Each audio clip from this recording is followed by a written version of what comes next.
बात होगी देश के मूड की, बात होगी कि इस समय गाँवों की चौपालों पर मोदी को लेकर क्या बातें हो रही हैं। चाहे बात हो राजस्थान में वसुंधरा राजे सिंधिया की या बात हो मध्य प्रदेश के शिवराज सिंह चौहान की, कि जब नारा दिया गया अब की बार 400 पार, ये नारा अधूरा नारा था। आखिर चुनाव एक प्रकार का युद्ध होता है और कोई भी पत्रकार यदि ये दावा करता है कि वो 100% निष्पक्ष है तो वो झूठ बोल रहा है। तो क्या फिर अगले चुनाव में 2029 में कोई नया नेतृत्व देखने को मिलेगा? पर नरेंद्र मोदी के वे तेवर भी इस देश को याद होंगे जब वो कहते हैं कि हम तो फकीर हैं, झोला उठाकर कहीं भी चल देंगे। क्या सत्ता को इतनी आसानी से ठोकर मारकर छोड़ दिया जाएगा, या फिर चंद्रबाबू नायडू और नीतीश कुमार लगातार उन पर ग्रहण लगाते रहेंगे? भारतीय जनता पार्टी उस संक्रमण काल से निकलेगी कि जिसमें कहा जा सकता है मोदी के बाद मौन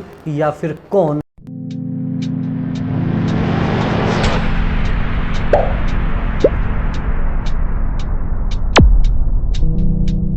नमस्कार, मैं हूं विवेकानंद शर्मा और आप देख रहे हैं the Vivek views. The Vivek views के इस एपिसोड में हम करेंगे चर्चा भारतीय जनता पार्टी में इस समय केंद्रीय नेतृत्व में जिस तरीके की चीज़ें चल रही हैं, वास्तव में अपने आप में बहुत ही विचित्र सी स्थिति बनी हुई है। जी हाँ, इस समय जो स्थितियां बनी हुई हैं उसको लेकर ये कहा जा सकता है कि क्या नरेंद्र मोदी का कार्यकाल जो था वो अब ढलान पर है, क्या मोदी मैजिक अब ढलने लगा है? याद कीजिए 2013-14 में जो स्थितियां थी उसके उलट अब क्या स्थितियां चल रही हैं देश में। और मैं ये बात इसलिए कह रहा हूं क्योंकि 2014 का जो लोकसभा चुनाव का परिणाम था उसके बाद 2019 का परिणाम भी इस देश ने देखा, और इस देश ने देखा 2024 के चुनाव परिणाम भी। 2024 में भारतीय जनता पार्टी 240 सीटों पर सिमट कर आ गई, और यहाँ भाजपा की तरफ से दावा ये किया जा रहा है कि वो सिंगल लार्जेस्ट पार्टी है। बिल्कुल ठीक बात है, लेकिन केवल बात नंबर गेम की नहीं है, बात होगी देश के मूड की, बात होगी कि इस समय गांवों की चौपालों पर मोदी को लेकर क्या बातें हो रही हैं। आखिर भाजपा के भीतर, और या कहिए कि भाजपा के इर्द गिर्द जितने स्वयंसेवी संगठन काम करते हैं या राष्ट्रीय स्वयंसेवक संघ के आनुषंगिक संगठनों के भीतर क्या कुछ चल रहा है, तो यहाँ समझने वाली बात यह है, केवल आप 2-3 पंक्तियों से इस बात को समझ सकते हैं। याद कीजिए आज के 8-10 वर्ष पहले कोई व्यक्ति सोशल मीडिया पर मोदी के खिलाफ 2 लाइन बोल देता था, 4 शब्द लिख देता था, सैकड़ों की संख्या में लोग आ जाते थे उनको ट्रोल करने के लिए। मोदी के खिलाफ कोई 2 शब्द सुनने को तैयार नहीं था। लेकिन अब कैसी स्थिति है, इस बात को यदि आप गहराई से देखेंगे, मैं लगातार इन चीज़ों को देख रहा हूं पिछले 1-1.5 महीने से, तब जाकर ये वीडियो और कुछ तथ्य आपके समक्ष रखने का प्रयास कर रहा हूं, क्योंकि पत्रकारिता में काम करते हुए मेरे स्वयं के भी बहुत से अनुभव रहे हैं। मुझे याद आता है कि जिस समय गैस सिलेंडर लगभग 1100 रुपये का हो गया था और पेट्रोल के दाम हो गए थे 115 रुपये प्रति लीटर, उस समय एक वीडियो मैंने बनाया, और उस वीडियो का लबोलुआब ये था कि आपने राम मंदिर का मार्ग प्रशस्त किया होगा, अनुच्छेद 370 आपने कश्मीर से हटाया होगा, लेकिन क्या आप भारतीय सामान्य जनमानस है उसकी जो अर्थव्यवस्था है, एक छोटे परिवार की अर्थव्यवस्था है जो कि गैस सिलेंडर पेट्रोल के इर्द गिर्द घूमती है, जो सब्जियों के इर्द गिर्द घूमती है, वो जो डामाडोल हो रही है उसको संभालने में क्या आप नाकाम हो रहे हैं? मेरे पास अनेक फ़ोन आए थे उस दौरान भी। लेकिन आज इस समय कैसी स्थितियां बनी हुई हैं, इस बात को इस तरीके से भी समझा जा सकता है कि सोशल मीडिया पर, ख़ास तौर पर यूट्यूब पर कुछ पत्रकार जिस प्रकार से एक तरफा मोदी विरोध की बात करते हैं, उनके वीडियो यदि आप देखेंगे तो ध्यान में आएगा कि मिलियंस में व्यूज आ रहे हैं।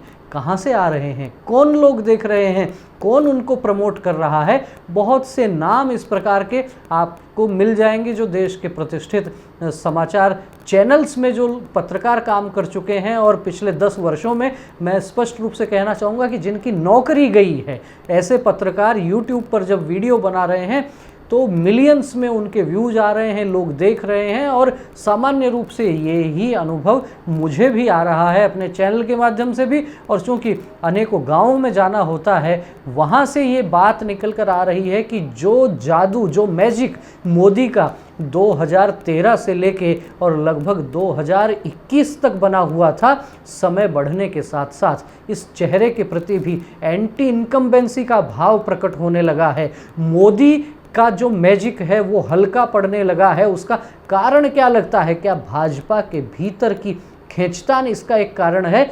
दबी जुबान में भाजपा से जुड़े हुए और संघ के आनुषंगिक संगठनों से जुड़े हुए और कुछ पत्रकारों से भी जब चर्चा होती है तो दबी जुबान में लोग ये भी कहते हैं कि मोदी की कार्यप्रणाली प्रारंभ में लोगों को बहुत पसंद आ रही थी। राष्ट्रवादी विषयों को लेकर नरेंद्र मोदी ने जो काम किया है उसका कोई मुकाबला नहीं है, लेकिन जिस तरीके से सेकंड लाइन की लीडरशिप को समाप्त करने का काम नरेंद्र मोदी कर रहे हैं, या कहिए कि केवल अपनी पसंद के नेताओं को सामने लाने का जो काम हो रहा है, वो कहीं ना कहीं भाजपा के कार्यकर्ताओं के भी गले नहीं उतर रहा। चाहे बात हो राजस्थान में वसुंधरा राजे सिंधिया की, या बात हो मध्य प्रदेश के शिवराज सिंह चौहान की, छत्तीसगढ़ के रमन सिंह की, या फिर बात हो नितिन गडकरी जैसे नेताओं की। आखिर क्या स्थिति बन रही है? मोदी की पसंद आखिर क्या होगी यदि उनके उत्तराधिकारी के रूप में बात की जाए तो? हालांकि इस पर हम एक अलग से वीडियो बनाएंगे और वो भी चर्चा करेंगे, लेकिन जब बात करते हैं मोदी मैजिक के कमज़ोर होने की, तो जो नारा चुनाव में दिया गया अब की बार 400 पार, वो 400 पार होने के बजाय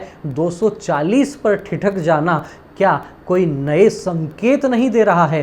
क्या भारतीय जनता पार्टी के जो इस समय के कर्ता धर्ता थे, या कहिए कि जो लोग निर्णय करने वाले थे, क्या उनको अति आत्मविश्वास ले डूबा, या फिर भाजपा के जो कार्यकर्ता थे वो सोच चुके थे कि मोदी के नाम पर 400 तो आ ही रहे हैं?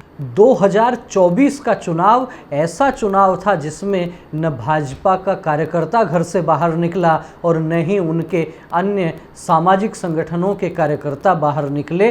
केवल और केवल यूँ लग रहा था कि सब कुछ मोदी के भरोसे छोड़ दिया गया। और फिर राज्यों में जिस तरीके का द्वंद्व चल रहा था, चाहे उत्तर प्रदेश में योगी आदित्यनाथ की मर्जी के बिना टिकट देने की बात हो, चाहे राजस्थान में भजनलाल शर्मा और सीपी जोशी के सहारे एक खेल चलाने की बात हो, या फिर बात हो पश्चिम बंगाल की, बात हो महाराष्ट्र की, सब जगह आखिर हुआ तो क्या हुआ? अनेक विश्लेषकों का ये भी कहना है कि जब नारा दिया गया अब की बार 400 पार, ये नारा अधूरा नारा था। और इस अधूरे नारे में ये समझ नहीं आ रहा था कि आखिर जब आप 300 सीटों के साथ में सरकार बना रहे थे, अनुच्छेद 370 हटा चुके थे, राम मंदिर का मार्ग प्रशस्त हो चुका था, तो फिर आपको 400 क्यों चाहिए? क्या देश को तानाशाही की ओर बढ़ाना था? जिस तरीके से कांग्रेस ने एक नैरेटिव चलाया कि ये संविधान बदलना चाहते हैं, भारतीय जनता पार्टी उसका काउंटर नहीं कर पाई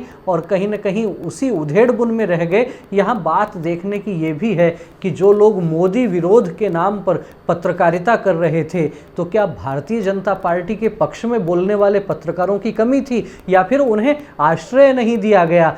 क्या मोदी विरोधी पत्रकारों को पर्याप्त संसाधन उपलब्ध करवाए जा रहे थे जिससे वे गांव-गांव तक जाकर जो अपना नैरेटिव बनाना चाह रहे थे उसमें सफल हुए?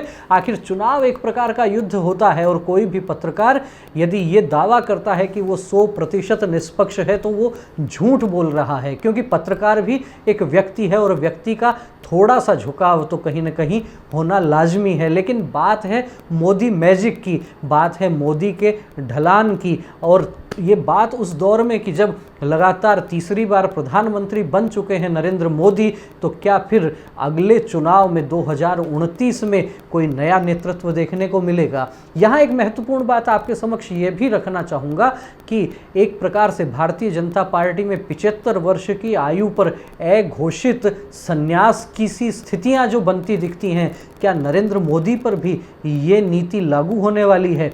मुझे लगता है कि वो लागू होने वाली नहीं है, क्योंकि एक इंटरव्यू जो अक्षय कुमार के साथ हुआ था उसका एक प्रश्न और उसका जवाब मुझे आज भी याद है।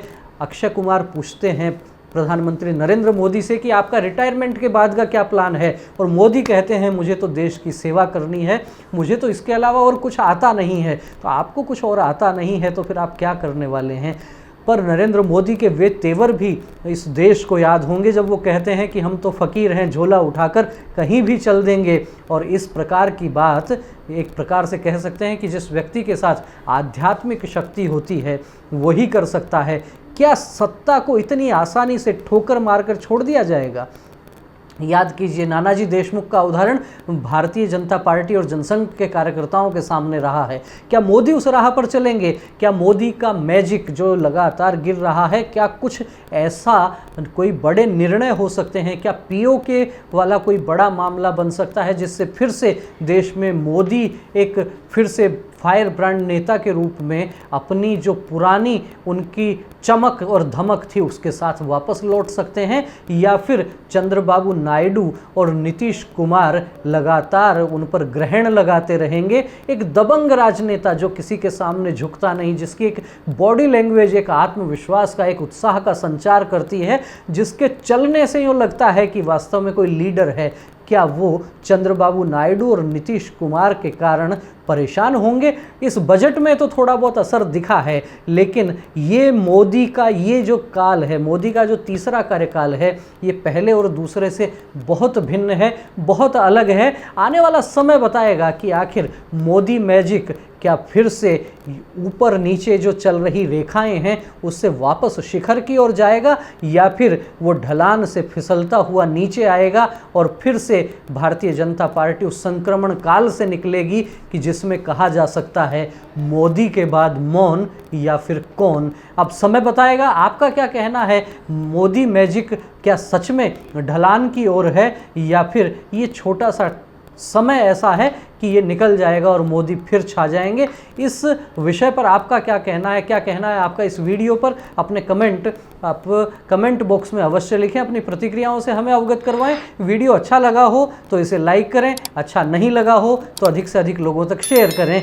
फिर मिलेंगे एक नए विषय के साथ, एक नए वीडियो के साथ। तब तक आप देखते रहिए द विवेक व्यूज। बहुत बहुत धन्यवाद। नमस्कार।